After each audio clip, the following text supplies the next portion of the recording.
Shalom Bapak Ibu Jemaat GBI Ecclesia yang luar biasa. Saya Pastor Yodoso, hari ini kembali dalam acara kita di Open Door. Dan hari ini tentunya kita punya talk show tamu yang istimewa. Dan pasti kita kenal bersama-sama. Kita kasih tepuk tangan dulu untuk Mas Lukman Sardi. Halo, apa kabar Yuda? Halo, Puji Tuhan. apa kabar? Puji Tuhan, apa kabar Mas Lukman? Baik Puji ya? Tuhan, baik. Semua Sehat baik. ya? Gimana Yuda? Baik, puji Tuhan. Mas Lukman, thank you loh. Waduh, senang banget kita kehadiran Mas Lukman Sardi. Dan pastinya kita mau tanya-tanya jawab nih. Sebelumnya saya mau kenalkan dulu untuk bagi yang tidak tahu, Mas Lukman Sardi adalah aktor yang luar biasa dan salah satu jemaat GBI Ecclesia yang sangat-sangat kita nanti-nantikan selalu ya kalau kesaksian tuh kayaknya wah, kalau waktu itu saya ingat dia kesaksian terakhir di Greenlex itu sampai orang Greenlex itu baru tahu, wow, oh ternyata udah lama ya di GBI Ecclesia ya. Alright, langsung saja hari ini kita mau sama-sama Mas Lukman apa yang terjadi nih sebelum, sekarang dan setelah nantinya kira-kira Mas Lukman pandemi. Oke, pasti kita semua tahu ya sekarang kita dalam situasi pandemi gitu, di mana semua orang mengalami hal yang sama, bukan cuma di Indonesia, tapi bahkan di seluruh dunia. Efeknya luar biasa buat di sisi manapun gitu. Mau orang yang kaya, mau yang perusahaannya segede apapun, sampai di ekonomi yang bawah, semuanya kena dampaknya. Karena sesuatu yang memang tidak diprediksi sebelumnya. Ini kayak bencana luar biasa yang terjadi di seluruh dunia lah. Tentunya banyak orang yang belum siap ya awalnya ya, nggak siap, pasti kaget gitu dengan ada situasi ini, harus lockdown, harus nggak bisa kerja, harus jaga jarak dan segala macam. Padahal kan kehidupan sehari-hari manusia sangat bersosialisasi, kerja ke kantor, banyak sekali hal-hal yang dilakukan untuk menafkahi dirinya atau melakukan sesuatu, termasuk anak-anak sekolah ya nggak bisa sekolah gitu. Jadi sesuatu yang beda banget gitu. Nah sama juga dengan aku yang terjadi adalah aku kan diproduksi film ya. Film itu kan semua tergantung pada saat adanya produksi, berarti kita ada lagi dalam proses bekerja. Tapi begitu peristiwa ini terjadi, semua produksi film harus dihentikan. Nah ini efeknya luar biasa, terutama untuk di level-level kru yang ke bawah, karena mereka hidupnya memang benar-benar freelance gitu, tergantung dari project yang ada. Dan pada saat terjadi ini semua terhenti, ya nggak ada pemasukan sama sekali gitu. Sama juga yang terjadi sama aku adalah ada beberapa produksi terhenti, otomatis tidak ada pemasukan. Tapi puji Tuhan kebetulan aku juga kerja di satu tempat, tapi kerja di satu tempat itu pun mengalami penyesuaian yang luar biasa. Mulai dari pemotongan gaji, THR dibagi-bagi, semua yang tadinya bisa kita dapat nggak dapat. Akhirnya terjadilah banyak sekali penyesuaian terhadap situasi gitu, terutama untuk pengeluaran-pengeluaran yang ya kita dalam hidup kan tentu punya banyak pengeluaran juga untuk sekolah anak dan segala macam.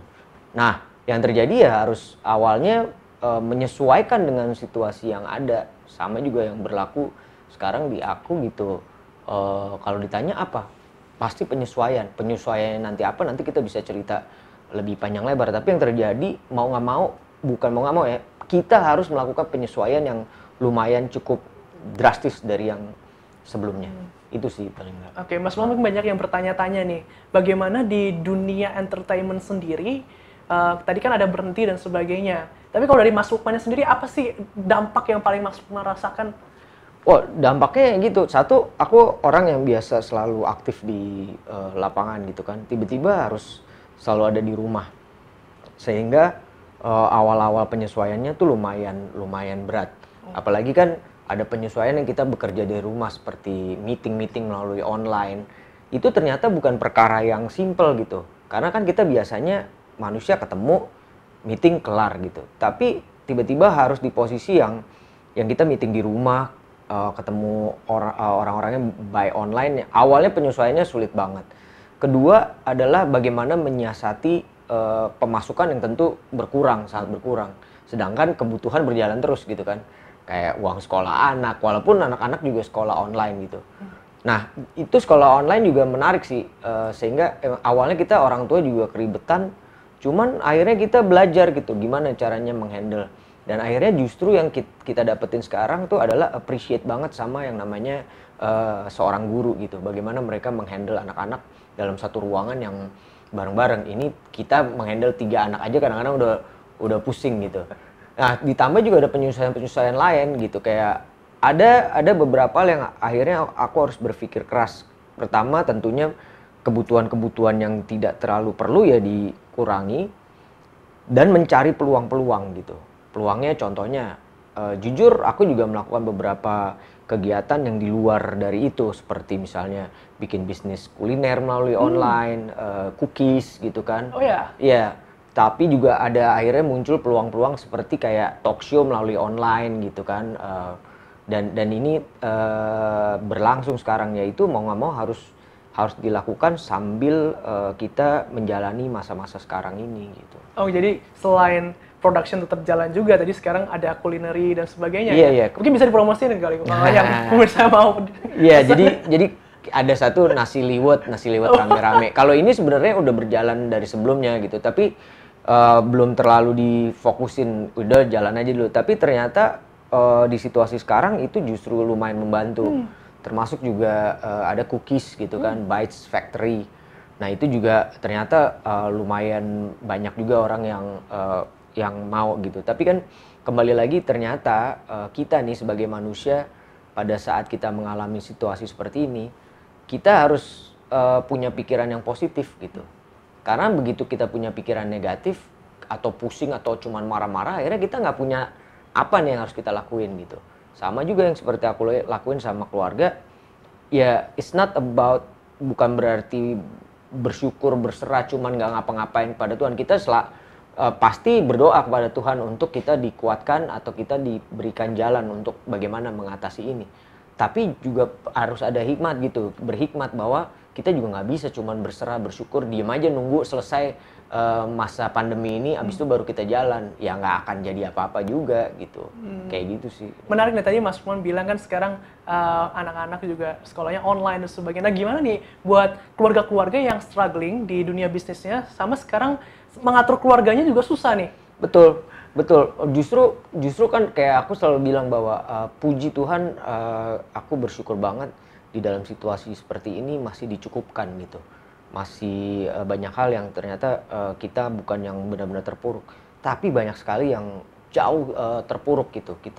Kalau kita ngomong di masyarakat ya, di level-level tertentu yang bahkan ada yang gulung tikar perusahaannya, bahkan yang di PHK, tapi di satu sisi mereka juga punya anak yang harus sekolah dan segala macam. Menurut aku sih ini pasti akan rumit banget gitu, karena aku juga dalam situasi seperti ini juga ngalamin yang ada up and down-nya luar biasa gitu. Apalagi yang mereka kena imbasnya kayak tadi aku bilang PHK, apalagi orang-orang yang sebelumnya tidak punya pekerjaan atau pekerjaannya freelance tapi jadi seperti ini. Nah, ini buat kita sebenarnya jadi penting buat kita yang sebenarnya masih dicukupkan untuk saling membantu nih. Ini jadi penting, solidaritas gitu. Bukan berarti dalam bentuk donasi aja ya, tapi juga saling memberi semangat gitu. Kayak misalnya aku punya temen yang dalam situasi yang dia terpuruk banget, tapi ternyata dia bisa punya semangat lagi pada saat kita sharing, pada saat kita ngobrol. Nah ini buat aku jadi penting. Bagaimana aku akhirnya berpikir dalam situasi kayak gini, aku punya pemikiran satu hari satu kebaikan. Mulainya dari situ aja. Kita coba dalam satu hari kita bikin satu kebaikan. Bentuknya apa tapi itu kebaikan gitu.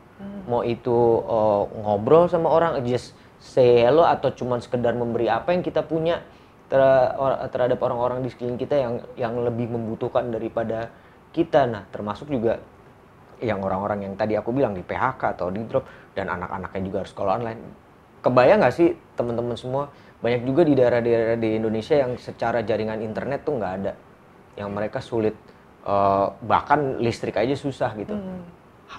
Gimana coba mereka sekolah, sedangkan mereka anak-anak yang gimana pun juga butuh pendidikan, ya kan. Nah ini yang kita harus kadang-kadang aku kepikiran, gimana ya caranya gue bisa bantu apa yang bisa gue lakuin ya, kayak gitu sih.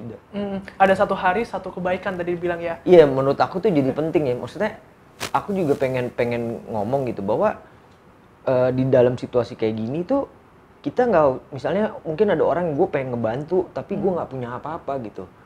Prinsipnya pada saat kita membantu itu bukan hanya dalam bentuk materi aja sebenarnya. Dalam bentuk doa pun itu juga sebuah bantuan gitu. Doa kan memberikan kita semangat ya. Kayak misalnya kamu sering mendoakan orang-orang, itu kan siraman semangat yang luar biasa, atau mungkin akhirnya orang jadi terbuka bahwa oh iya, gue harusnya bisa begini, bisa begitu gitu. Nah itu buat aku jadi penting pada saat situasi kayak gini, kita nggak bisa lari kemana-mana selain ke Tuhan gitu. Ya kan, kita nggak bisa ngandelin siapa-siapa, mau ngomong pemerintah kayak mau presiden, mereka udah sibuk dengan urusan mereka, biarkan mereka melakukan itu dan kita support.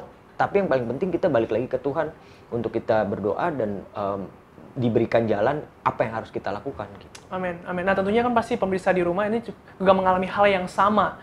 Tadi saya menarik sekali, Mas Lukman bilang kembali kepada Tuhan. Nah apa yang Mas Lukman lakukan bersama dengan keluarga di masa-masa pandemi ini dan menghadapi situasi saat ini untuk bisa menang terus? Iya, justru aku bersyukur sangat luar biasa ya pada saat masa pandemi ini kita berkumpul terus bersama keluarga gitu. Jadi momen-momen bersama keluarga itu jadi semakin erat gitu.